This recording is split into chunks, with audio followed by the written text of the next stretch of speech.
أعوذ بالله من الشيطان الرجيم بسم الله الرحمن الرحيم.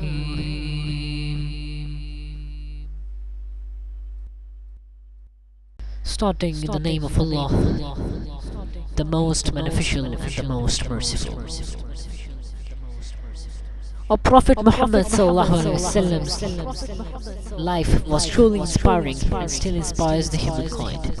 One of the most beautiful events in the life of Prophet ﷺ was the call to prophethood. With the age and growing understanding, Hazrat Muhammad ﷺ became more aware of the corrupt society around him, and it disturbed him greatly. He could not believe the polytheistic ideas of the pagans of Mecca and often thought of God of his forefathers Ibrahim and Ismail. He did not follow any particular method of worship because he was not aware of any, but he realized that there is a force of truth beyond this world which must have power and control over the whole universe.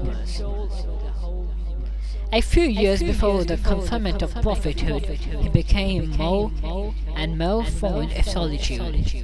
He started retiring for days with a supply of dates, oatmeal, and water into a cave in a nearby mountain known as Hira. There he pondered and meditated over the condition of his people. These spells of loneliness and meditation became more frequent as he approached the age of 40. One day towards the end of Ramadan, he was at the Mount of Hira when Angel Jibreel appeared before him and asked him to read. This was so sudden and unexpected that, startled by the strange voice, he answered, "I cannot read."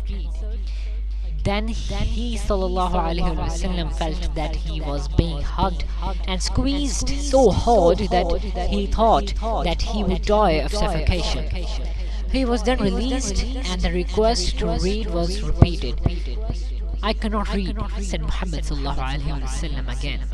The angel again hugged him and asked him to read. Muhammad ﷺ was afraid of being squeezed a third time, so he asked, "What shall I read?" The angel then recited the following verses.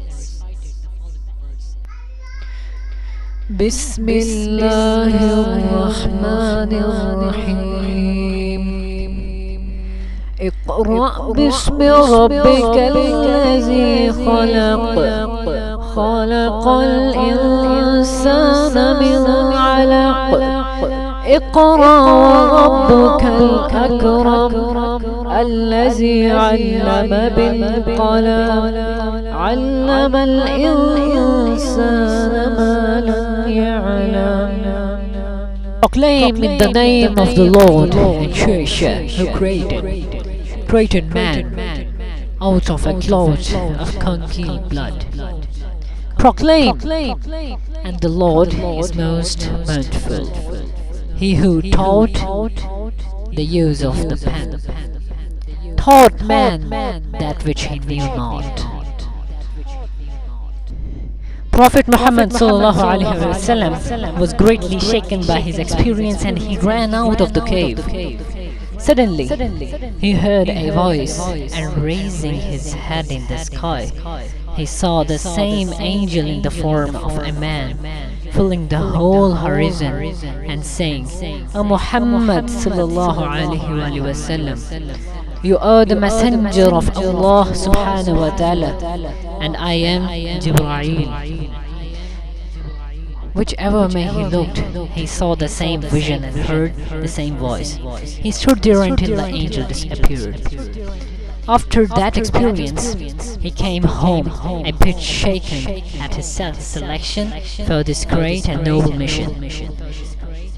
He feared the thought of the huge and tremendous task of this mission. He narrated the incident to Hazrat Khadija. She confirmed She confronted him and assured him that no harm could come to a man of his nature, and that Allah subhanahu wa ta'ala would protect him from all evils. Then she took him to her cousin Warqa bin Nawfal. He was a scholarly person and had embraced Christianity. After hearing what had happened to her husband at the Mount of Hira, he said that it was the angel Jibreel who had always brought revelations to previous messengers of God.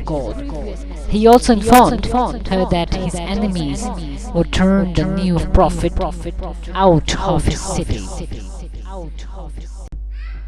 All my brothers and sisters in Islam will learn much from this event. May Allah bless us all and grant us all.